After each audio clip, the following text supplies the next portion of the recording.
यार दोस्तों, नर्मदे। मैं रामानंद गुर्जर भारतीय सेना से सेवानिवृत्त और मां नर्मदा के इस पावन तट पर आपका इस सायंकालीन दर्शन में स्वागत है।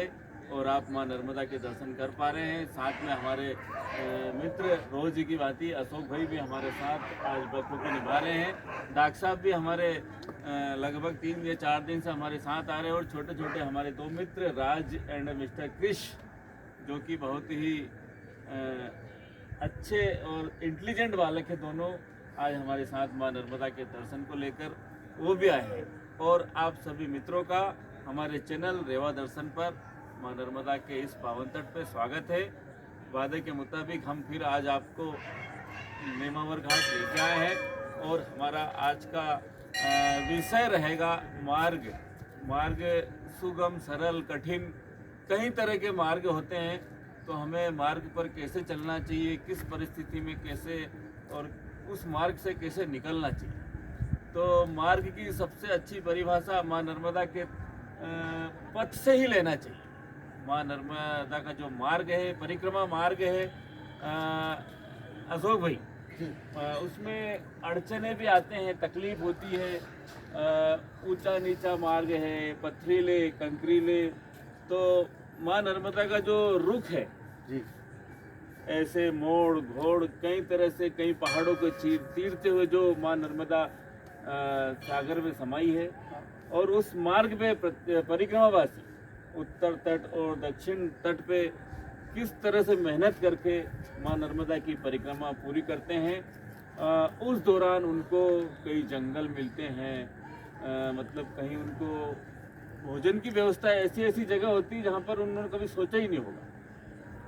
तो कभी भी अगर कोई कठिन मार्ग भी हमारे जीवन में अगर आता है तो हमें मां नर्मदा के इस सुगम और दुर्गम मार्ग से सीखने की आवश्यकता है कि मां नर्मदा की जो परिक्रमा में मार्ग में अच्छे से भी चल सकते हैं और परेशानी भी है, लेकिन मां नर्मदा की परिक्रमा होती है, किसी हाल में होती है। तो अशोक भाई, आप अपने विचारों के माध्यम से हमारे दर्शकों को, परिक्रमा आपने नहीं की है शायद, लेकिन फिर भी सुना तो होगा ना जी, तो आप बताएं। नर्मदा यार दोस्तों, आप सबको इस वीडियो के माध्यम से और रेवा दर्शन इस चैनल के माध्यम से पहले तो माँ नर्मदा के पुनित पावन दर्शन आपको करवा रहे हैं, जिसमें हमारा सबका सहयोग है। और रामानंद भाई विशेषकर रोज़ आपके लिए वीडियो बनाते हैं, तो आप निश्चित रूप से आप माँ नर्मदा के, माँ रेवा के दर्शन कीजिए। जहाँ तक परिक्रमा की बात होती है, परिक्रमा माँ नर्मदा की परिक्रमा नहीं होती, वो आपकी एक परीक्षा होती है। यानी जब रावण भाई आप परिक्रमा पे निकलते हैं ना, तो आप अहंकार को, प्रतिशोध को, बिल्कुल, इसके बाद में स्वार्थ को, हर चीज़ों को त्याग करके माँ नर्मदा की परिक्रमा पे निकलते हैं। और निश्चित रूप से मैंने बहुत सारे परिक्रमावासियों से उनका एक अनुभव पूछा।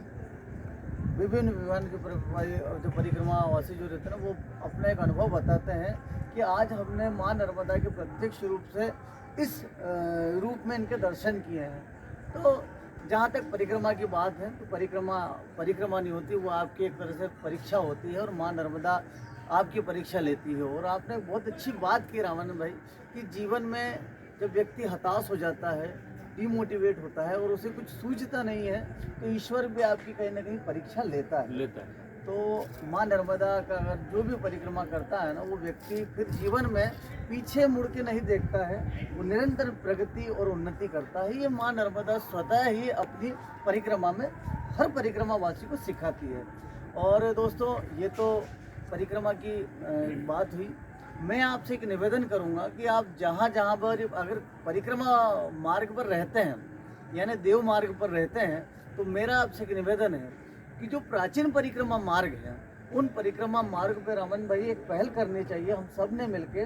कि क्या होता है कि जो अभी रिसेंटली जो लोग परिक्रमा करते हैं ना, उन्हें प्राचीन मार्गों का अनुभव नहीं है, उन्हें प्राचीन मार्गों का निर्देश, ये जो प्राचीन मार्ग का चिन्ह जो होता है ना, वो पता नहीं रहता है। आजकल का डेवलपमेंट हो गया है, बहुत सारे गाँव में नए रास्ते बने हैं, शहरों में नए रास्ते बने हैं। तो जो प्राचीन देव मार्ग है, देव पथ बोलते हैं उसको, माँ नर्मदा की परिक्रमा का जो पथ है, वो देव पथ जो है वो अब विलुप्त होता जा रहा है। तो आप इस वीडियो के माध्यम से हम सभी हमारे श्रोताओं से, दर्शकों से एक निवेदन करेंगे कि अगर आप माँ नर्मदा के किनार पे रह रहे हैं तो जो प्राचीन परिक्रमा मार्ग है उसे आप चिन्हित करें, उसे आप पेंट से लिखवाएं, ताकि लोगों को उसका प्रतिफल शुद्ध रूप से मिले और जो रियल में परिक्रमा होती है लोग उसकी परिक्रमा करें। कई बार क्या होता है कि भंडारे होते हैं या और दूसरे प्रलोभन होते हैं, उससे कभी कभी परिक्रमावासी अपनी यात्रा से भटक जाते हैं। ये आपने भी परिक्रमा की हो तो आपको ये बिल्कुल अनुभव है।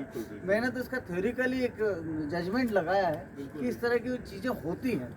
तो अगर आप परिक्रमा मार्ग पे रहते हैं तो उसे चिन्हित करें और पुराने परिक्रमा मार्ग को दर्शित करें, ताकि जो परिक्रमावासी है वो उस मार्ग पे ही निकल के जाएं। तो रामानंद भाई, ये परिक्रमा से मेरा थोड़ा सा सुझाव था संबंधित, आप सबको कैसा लगा इसे लाइक कमेंट्स भी करें, और फिर हम रामानंद भाई पास आ जाते हैं अंत में वीडियो के। बहुत बहुत धन्यवाद अशोक भाई, आपने जो मार्ग को लेकर बातें बताई है, खासकर जो आपने इंडिकेशन करना, मार्ग को चिन्हित करना। तो कई ऐसी जगह है जहाँ पर मार्ग चिन्हित नहीं है, लेकिन फिर भी माँ कहीं न कहीं अपनी तरफ से उसको कुछ न कुछ ऐसी चीज के द्वारा दर्शाती उस मार्ग को, और परिक्रमावासी ठीक उसी मार्ग पे चलते हैं अशोक भाई। तो अब इससे बड़ा और क्या आपका साक्षात माँ नर्मदा प्रमाण देगी।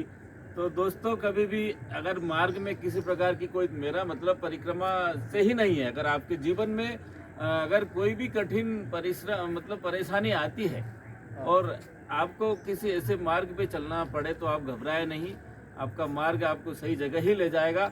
नर्मदे हर। नर्मदे।